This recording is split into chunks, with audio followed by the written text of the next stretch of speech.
शुरू शुरू कीजिए दीदी। बोलो श्री प्राणनाथ प्यारे की जय। बोलो श्री सतगुरु महाराज की जय। सर्व सुंदर साथ की जय। प्रणाम जी, सभी सुंदर साथ जी के चरणों में प्रणाम जी। नजर से ना काढ़ी मुझे, अव्वल से आज दिन क्यों कहूँ मैं हर महबूब की जो करत पर मोमिन। नजर से ना काढ़ी मुझे, रूह अल्लाह आया रूहान पर उतर चौथे आसमान। सब सुधला मोती ल्याया जो लिखिया बीच फुरमान। क्यों कहूँ मैं हर महबूब की जो करत पर मोमिन। नजर से ना काढ़ी मुझे, बादल रूह अल्लाह का बरशा वतनी नूर। अरस बका का नासुत में हुआ सब जहूर। क्यों कहूँ मैं हर महबूब की जो करत पर मोमिन।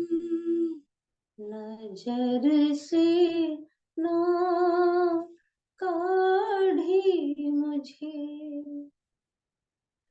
ये सुख सबदा तीत के क्यों कर आवे जुबान। बाले थे बूढ़ापन लग मेरे सिर पर खड़े सुभान। क्यों कहूँ मैं हर महबूब की जो करत पर मोमिन। नजर से ना काढ़ी मुझे, श्री मोहम्मद कही ए मोमिनो हक साहिबी बुजुर्ग बेशक इल्म हक का और हक का बड़ा इश्क। क्यों कहूँ मैं हर महबूब की जो करत पर मोमिन।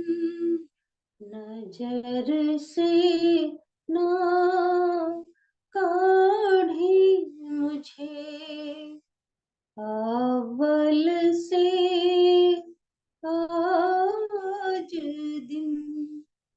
बोलो श्री प्राणनाथ प्यारे की जय। बोलो श्री सतगुरु महाराज की जय। प्रणाम जी। सभी सुंदर साजन प्रणाम जी। प्रणाम जी दीदी, धन्यवाद।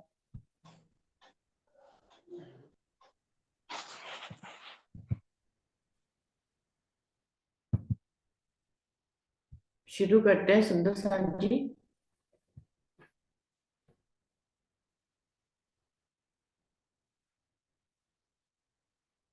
सभी सुंदर साथ जी को प्रेम प्रणाम जी। प्रथम लागू दोय चरण को, धनिये ना छुड़ाइयो खेन। लाख तली लालेड़िया, मेरे जीव के ही जीवन।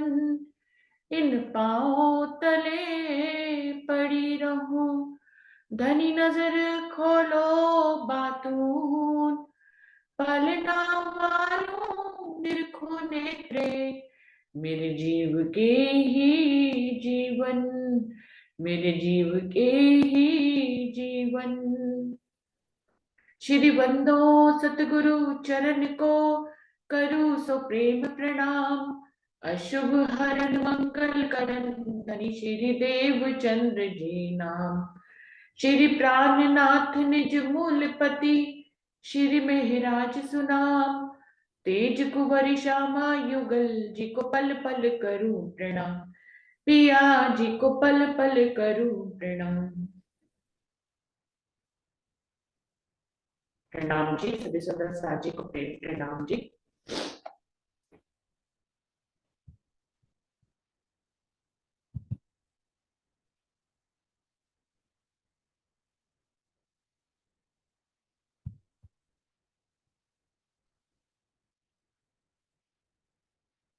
सभी सुंदर साथ जी को प्रेम प्रणाम।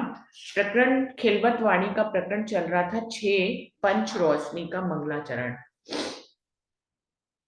जिसकी 21 चौपाई हो गई थी और अभी 22वीं चौपाई से आगे बढ़ रहे हैं सुंदर साथ जी। पंच रोशनी का मंगलाचरण यानी कि धनी की 5 शक्तियों को कहा गया है कि कैसे धनी की 5 शक्तियां इस दुनिया में आई हैं, और ये ब्रह्मवाणी भी उन्हीं में से एक है, जो धनी के मंगल चरणों से यानी कि धनी की चरण कमल से ही इस खेल की शुरुआत हुई। हम सब उनके चरण कमलों में विराजमान धनी ने मूल मिलावे में हमें किया, और वहीं से हमारी सुरताओं को अपने हृदय से कनेक्टेड करके इस दुनिया में आत्मा के रूप में लेकर आए। यहाँ पर सुरता क्योंकि फरामोशी में है परात्म और आत्म, इसलिए उसको जागृत करने के लिए धनी ने ये ब्रह्मवाणी भेजी है, अपनी 5 शक्तियां भेजी जो कि रूहों को जगाने का कार्य कर रही है। इसी बात को धनी बता रहे हैं कि कौल अलस्तो बेरब का, किया रूहों सो जब। हक इलम से देखिए सोई साइत है हम। जो इस वाणी को आत्मसात कर लेता है वो अक्षरातीत के स्वरूप श्रृंगार, परमधाम के 25 पक्ष और धनी के मार्फत की बातों को जान जाता है। वो इससे उसकी लज्जत देता है। तो इसी वाणी को आत्मसात करने से पता लगता है कि जब धनी ने हम खेल में उतरने लगे थे तो उन्होंने कहा था अलस्तो बेरबकुम, कि क्या मैं ही तुम्हारा खाबिंद हूं, इस बात को याद रखना। तो रूहों ने कहा था भले, कि बिल्कुल ठीक है, आप ही हमारे खाबिंद हैं, इस बात को हम याद रखेंगे। वो कह रहे हैं हक किलम से देखिए सोई साइत है अब।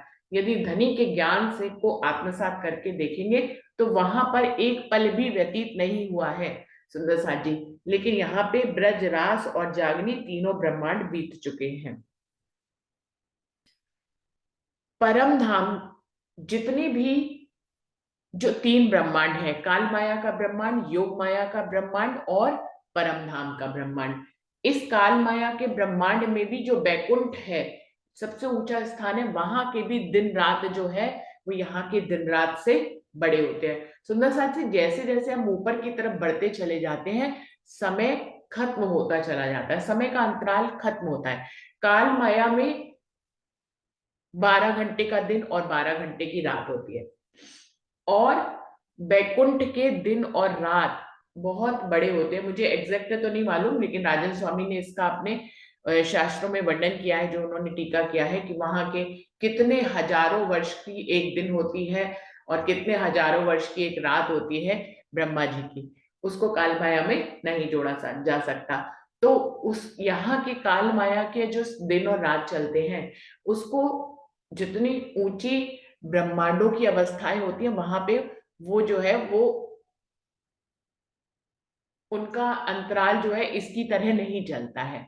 ऐसे ही योग माया और फिर परम धाम में अगर वहां पे समय को देखें तो समय कैसे, जैसे कि हम सेवा पूजा परम धाम की समझते हैं कि सुबह राजी 6 बजे आए, तीजी भोग की पटसाल पर, फिर पशु पक्षियों का दर्शन किया, फिर जो है नाश्ता किया, फिर निरत शुरू हुआ और फिर 12 बजे के लगभग जो है 11:30 के लगभग धनी दोपहर का भोजन करते हैं। तो ये सारे जो समय अवधि है वो कालमाया के ब्रह्मांड के हिसाब से इस वाणी में आई है, क्योंकि हमें यहाँ से परम धाम देखने की जो हम फरामोश हुए हैं परातम में और आतम में, और फिर यहाँ से ही हमारी ब्रह्मवाणी के माध्यम से ही परामोशी हटा रहे हैं धनी।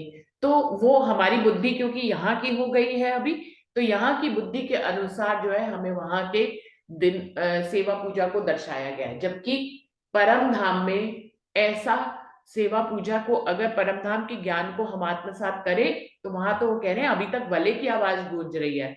तो फिर हम कैसे, अगर उस हिसाब से हम सोचे तो ये जो सेवा पूजा में आता है कि हर दिन दिन होता है रात होती है, यहाँ के हिसाब से जैसा हम सोच रहे हैं कि सुबह 6 बजे हम यहाँ के हिसाब से कि धनी को तीजी भोम में ले आए 5वीं भोम से, और फिर जो है 11:30 के लगभग उनको भोजन कराया, ये परम धाम की नजर से अगर देखेंगे तो ये सेवा पूजा घटित नहीं हो सकती है। ये सेवा पूजा कालमाया के ब्रह्मांड से घटित हो रही है।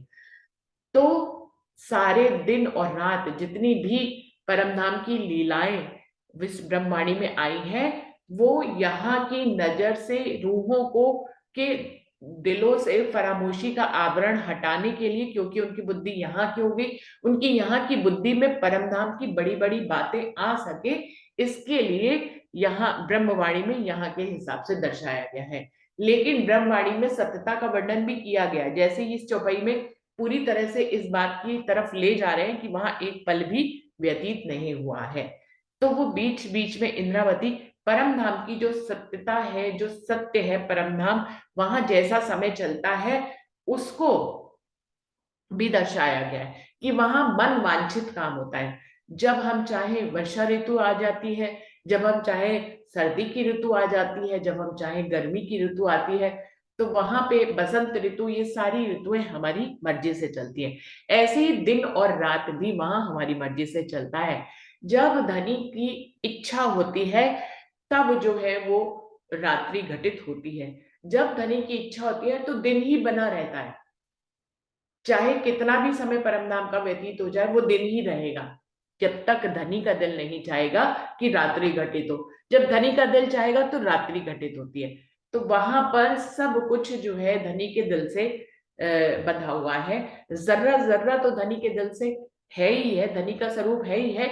वहां का समय भी धनी के दिल से ही संचालित होता है। यहाँ का काल माया का दिन जो है वो सूरज और चांद के हिसाब से दिन और रात घटित होता है, पृथ्वी के घूमने से दिन और रात घटित होता है। लेकिन परम धाम का दिन और रात धनी की चाहना से घटित होता है, सुंदर साथ जी।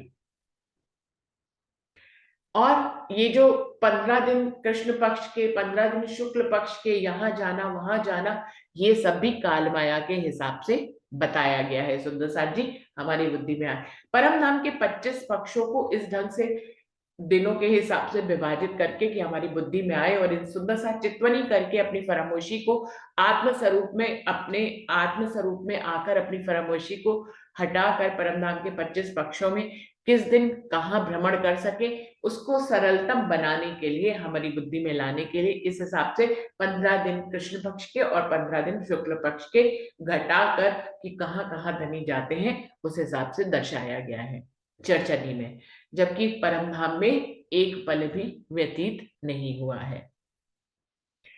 दुनिया दिल मजाजी कया सो कछुए नाहे, और दिल हकीकी मोमिन हक अर्स कया इनो माहे।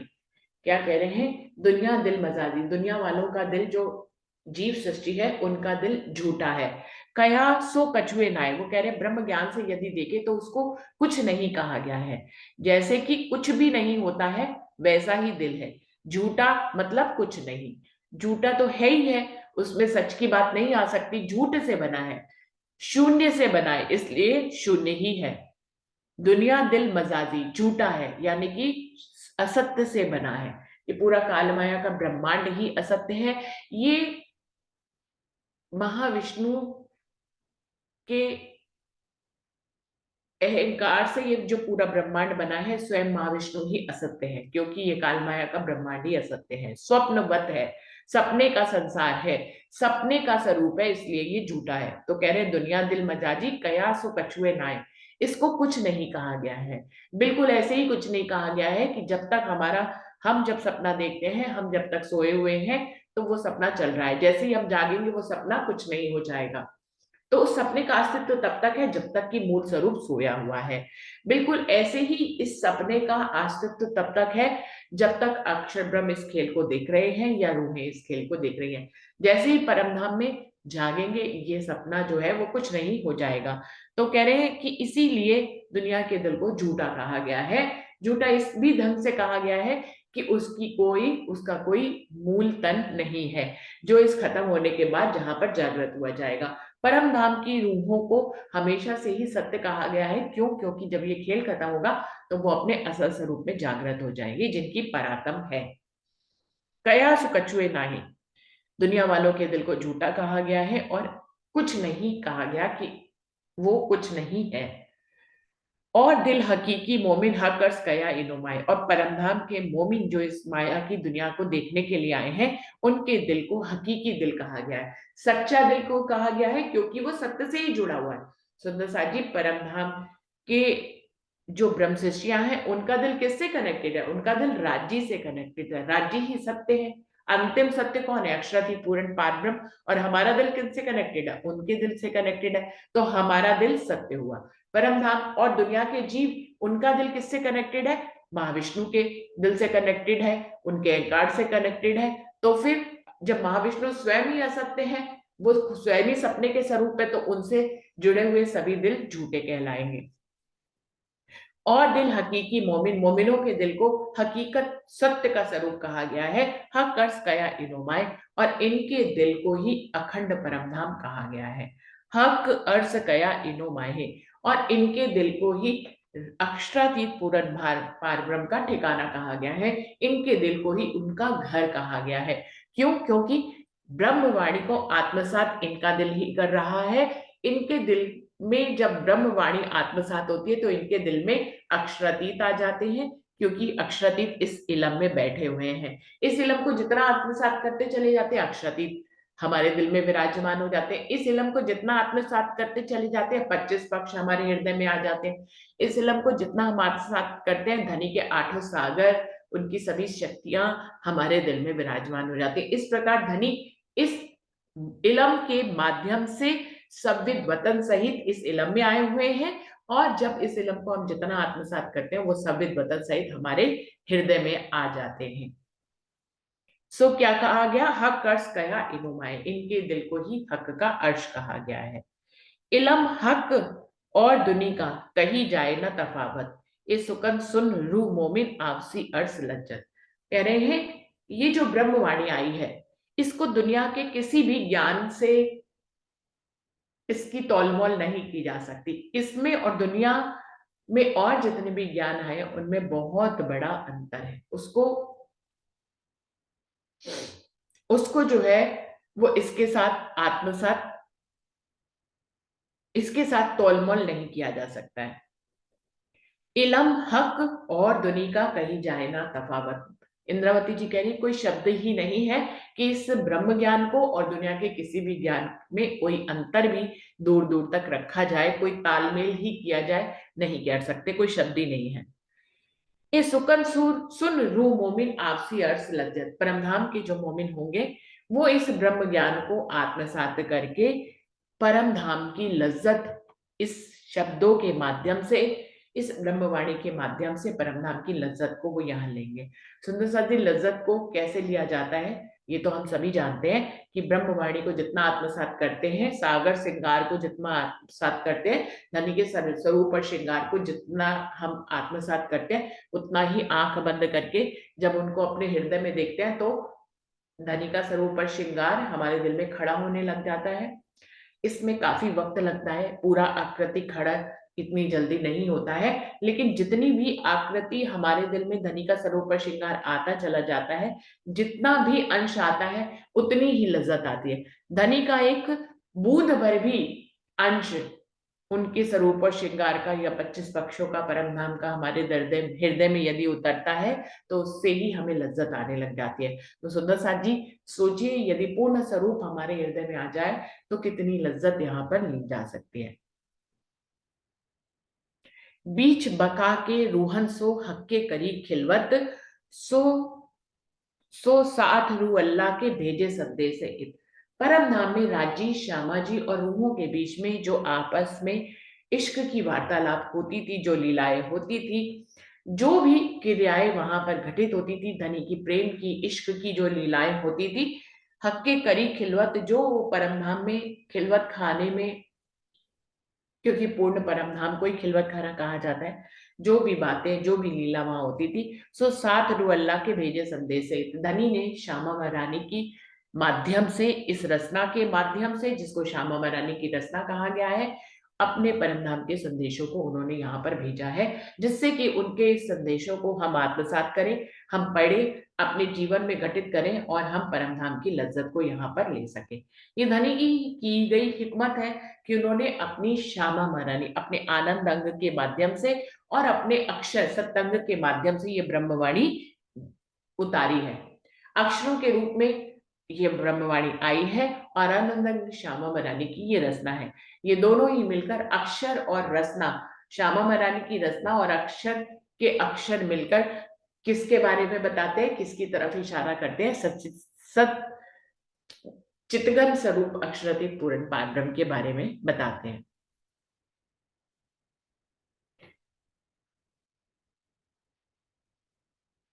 बीच बका के रुअन सो हक्के करी खिलवत, सो सात रू अल्लाह के भेजे संदेश से इस प्रकार धनी ने अपने संदेश हमें यहाँ भेजे।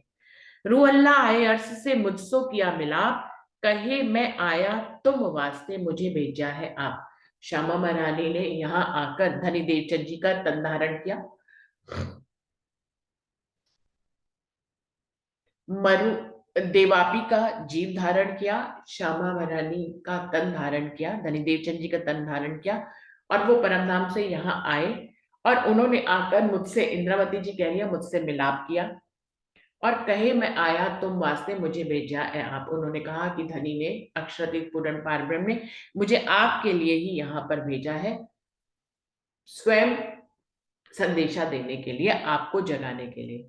ए नियामत हक के दिल की सोई जाने दई जिन, या दिल जाने मेरी रूह का सो कहूं आगे मोमिन। इंद्रावती जी कह रही हैं, ये जो श्यामा महारानी के माध्यम से धनी ने इतनी सारी नियामतें, अपनी 5 शक्तियां मेरे हृदय में मेरे लिए जो यहाँ पर भेजी हैं, ये नियामत हक के दिल की सोई जाने दई जिन, ये जो उनके दिल से ये जो 5 शक्तियों के रूप में धनी ने अपनी सारी नियामतें हमें यहाँ पर जो भेजी हैं, इनकी महिमा को सिर्फ अक्षरातीत जानते हैं या वो कह रही है मेरी रूह जानती है जिसको ये मिली है। देने वाला जानता है या लेने वाला जानता है?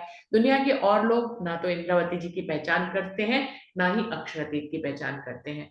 अक्षरातीत स्वयं अपने शब्दों को, अपने संदेशों को और अपनी जो शक्तियां हैं उसकी महिमा को अक्षरातीत स्वयं जानते हैं, या फिर जिनके लिए ये शक्तियां आई हैं वो रूहें या इंद्रावती उसको जानती हैं, क्योंकि ये प्रकरण ही पंच रोशनी का मंगलाचरण है। या दिल जाने मेरी रूह का, मेरी रूह जानती है जिसने ये नामते लही है, सो कहूं आगे मोमिन, मैं अपनी इन नियामतों को अब परम धाम के मोमिनों के आगे बयान कर रही हूँ, बता रही हूँ। इन नियामत वाहिदत की हक के दिल की बात, और कोई ना ले सके बिना बका हक जा। क्या कह रही है इंद्रावती जी? ये जो परम धाम की नियामतें हैं, ये नियामत वाहिदत की, ये परम धाम की वाहिदत की न्यामतें हैं। ये शक्तियां परम धाम की हैं जो इस दुनिया में आई हैं। हक के दिल की बात, ये परम धाम में राज्य के दिल की ही ये सारी न्यामतें हैं। और कोई ना ले सके बिना बका हक जान। जो धनी के दिल से कनेक्टेड रूहें हैं, सिर्फ वही इनको ले पाएंगी, कोई और नहीं ले सकता इनको। राज्य के दिल की बातों को उनके दिल के स्वरूप तक ही पहुंचने के लिए आई हैं सारी शक्तियां, और उनके दिल के स्वरूप ही इनको आत्मसात कर सकते हैं, इनको ले सकते हैं। कोई और कोई ना ले सके दुनिया में, और कोई भी ऐसा नहीं है जो धनी की नियामतों को ले सके। अब ये जो ब्रह्मवाणी के रूप में नियामत आई है, इसको तो सारा ब्रह्मांड ही आत्मसात करेगा। जीव सृष्टि भी करेगी, ईश्वर सृष्टि भी करेगी, इससे वो अखंड मुक्ति को प्राप्त करेगी। लेकिन धनी की जो शक्तियां हैं, अक्षर ब्रह्म, आनंद अंग, स्वयं आवेश स्वरूप से राजी, तो उनका आवेश हर किसी दुनिया के जीवों के ऊपर नहीं आएगा। उनका आवेश अपने परमधाम की ब्रह्म सृष्टियों के ऊपर ही आएगा। उनकी ये नियामतें जो छठे दिन में, पांचवें दिन तक तो दिखाई दे रही है, छठे दिन में भी अभी हम लोगों ने बात करी थी कि परमहंस कौन होते हैं, कैसे उनके अंदर धनी की शक्ति आती है। और छठा दिन तो ऐसा दिन है जहां पर धनी की शक्तियां सभी रूहों के अंदर कहीं ना कहीं आंशिक रूप से किसी न किसी तरह से काम कर रही हैं। तो धनी की नियामतें यहाँ पर अपनी रूहों के ऊपर ही आ रही है, वो दुनिया के जीवों के लिए के ऊपर नहीं आ सकती। रू अल्लाह कहे अर्श से तेरी रूह आई उतर, मैं दई बका तो ही नियामत अव्वल से आखिर। इन श्यामा वरानी ने यहाँ आकर मुझसे मिलाप किया और मुझे बताया कि मैं परमधाम से, मेरी रूह भी आई है और तेरी रूह भी परमधाम से आई है। रू अल्लाह कहे अर्श से मेरी रूह आई उतर। श्यामा वरानी ने मुझे इस बात की पहचान कराई कि परमधाम से मेरी रूह इस दुनिया में आई है। ये मैं दई बका तो ही नियामत अव्वल से आखिर, और मैंने शुरुआत से लेकर अंत तक परमधाम की सब बातें तुमको नियामत के रूप में दे दी है। जो 9 वर्ष की जुदाई, 9 वर्ष की जुदाईगी के बाद जो इंद्रावती और धनी देवचंद जी के बीच में 9 वर्ष की जुदाईगी चल रही थी, उसके बाद जब धनी देवचंद जी का धाम गमन होने वाला होता है, तब वो उनको बुलाते हैं। और तब जब हरिदेव महाराज ठाकुर उनके पास आते, तब 22 दिन वो उनके साथ रहकर आगे की सारी लीला का बयान इंद्रावती जी के सामने कर देते हैं। चाहे इंद्रावती जी ने वाणी में ऐसा वर्णन किया कि उस समय वो इतनी जागृत नहीं थी, उन बातों को इतनी गहराई से नहीं समझ पाई, लेकिन समय समय पर जब वो बातें घटित हुई तो इंद्रावती जी को समझ में आया कि ये बातें तो मुझे श्यामा वरारी ने पहले से ही बता दी थी। उन्होंने ही बताया कि मेरी रूह परमधाम से आई है, मैं दई बका तो ही नियामत। ब्रज से लेकर परमधाम से लेकर परमधाम जागने तक की लीला के बारे में, 7वें दिन की लीला के बाद जब हम परमधाम में जागेंगे, और पहले दिन यानी कि ब्रज की लीला से लेकर 7वें दिन की लीला तक, और परमधाम से चलने से लेकर परमधाम में परातम में जागने की अवस्था तक की सारी लीला श्यामा वरानी ने इंद्रावती जी को नियामत के रूप में दे दी। बादल बरसिया रू अल्लाह ए बूंदे लई जो तिन, और कोई ना ले सके बिना अर्ज रूहन। श्यामा महारानी रूपी बादल जब इस ब्रह्मवाणी के रूप में यहाँ पर दुनिया में उन्होंने अपने ब्रह्मवाणी के रूप में बारिश करी, तो इन बूंदों को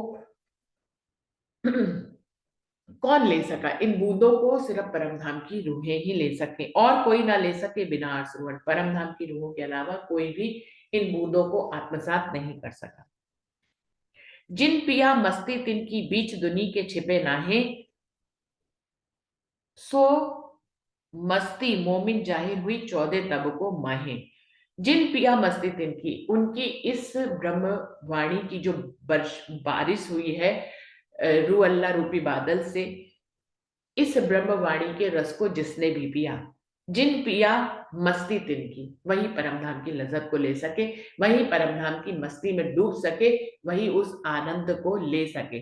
तो कह रहे जिन पिया मस्ती तिन की, बीच दुनी के छिपे नाए, वो परमधाम के मोमिन हो ही है जिन्होंने इस ब्रह्मवाणी के रस को पिया, इसमें इस ब्रह्मवाणी को आत्मसात किया, इस ब्रह्मवाणी के अनुसार आचरण किया, वो परमधाम की मस्ती में ही रहते हैं, क्योंकि उनको परमधाम की लज्जत जो है इस वाणी के माध्यम से मिलती है, स्वाद उन्हें मिलता है, उन्हें परमधाम का इश्क की लज्जत यहाँ पर इस ब्रह्मवाणी को आत्मसात करने पे मिलती है। तो बीच दुनी के छिपे ना है, ऐसे ब्रह्म मोमिन इस दुनिया में छिपे नहीं रह सकते। उनकी चाल ढाल उठना बैठना जो है दुनिया के जीवों से अलग होता है। सो मस्ती मोमिन जाहिर हुई 14 तबकों में। जो मस्ती परमधाम के मोमिन ले रहे हैं, उन्होंने अपनी इस मस्ती को, वो दुनिया में जाहिर हो गए हैं, क्योंकि वो अलग ही दिखाई देते हैं, उनकी मस्ती अलग ही दिखाई देती है। इसी बात को सुंदर सा जी हम कह सकते हैं कि परमहंसों ने इस मस्ती को दुनिया में जाहिर किया, क्योंकि वो भी हम परमधाम की रूहें होने का जो हम दावा लेते हैं, इस दावे में वो परमहंस ही हैं जो विशेष रूप से उस बस्ती को लेकर आगे चलकर दिखाते हैं और मोमिनों को चलाते हैं और दुनिया के जीवों को भी चलाते हैं। वो दिखाई देते हैं इस दुनिया में, उन्हीं के लिए कह सकते हैं कि वो दुनिया में छिपे नहीं रह सकते। उनकी लीला जो है जग जाहिर होती है दुनिया में, सभी लोग उनको नतमस्तक होते हैं। उसमें ब्रह्म सृष्टि, ईश्वर सृष्टि और जीव सृष्टि तीनों शामिल होते हैं सुंदर साथ जी। उनकी मस्ती अलग होती है, जैसे इंद्रावती, जैसे शिवजी साहिब जी, धनी देवचंद जी, ये सुंदर साथ वो है महाराजा छत्रसाल जी, बाबा दयाराम साहेब, रामरतन महाराज जी या सरकार श्री अभिराजन स्वामी। इन ये सुंदर साथ जो है तो परमधाम की रूहें, इन्होंने भी दावा लिया परमधाम की रूहों जैसा, हमारे जैसा, लेकिन ये हम में से भी अलग और ऊंचे दिखाई देते हैं।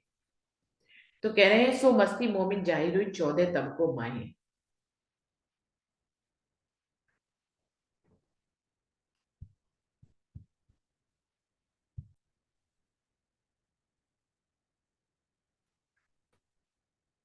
हक्के ना छोड़े अव्वल से अपना इश्क दिल ल्याहे, आप इश्क ना छोड़ी निस्बत पर मैं गई भुलाए। इंद्रावती जी कह रहे हैं अगर धनी की इन नियामतों की तरफ नजर करके हम देखें, इनको आत्मसात करके देखें, तो हमें पता लगेगा एक धनी ही है जिन्होंने अव्वल से, क्योंकि वो इश्क के ही स्वरूप है, उन्होंने अपना इश्क अपनी रूहों से करना ना कभी छोड़ा था, ना कभी वो छोड़ सकते हैं और ना ही कभी वो छोड़ेंगे। हमें ऐसा लगता है कि धनी का हमसे प्रेम नहीं है, तभी हमें माया में इतनी कठिनाइयां देखनी पड़ रही हैं, या परम धाम की हम रूह है भी या नहीं है, क्यों हमें माया के इतने दुख और कष्ट आ रहे हैं। तो सुंदर साथ जी इन चौपाइयों के माध्यम से धनी ये बता रहे हैं कि हक्के ना छोड़े अव्वल से अपना इश्क दिल ले आए। वो इश्क के स्वरूप है, उनका दिल में गंजान गंज इश्क ही भरा हुआ है, और उससे जो भी लीलाएं क्रियान्वित होती है वो इश्क स्वरूप ही होती है। तो सुंदर साथ जी इस बात में तो संशय ही नहीं होना चाहिए हमें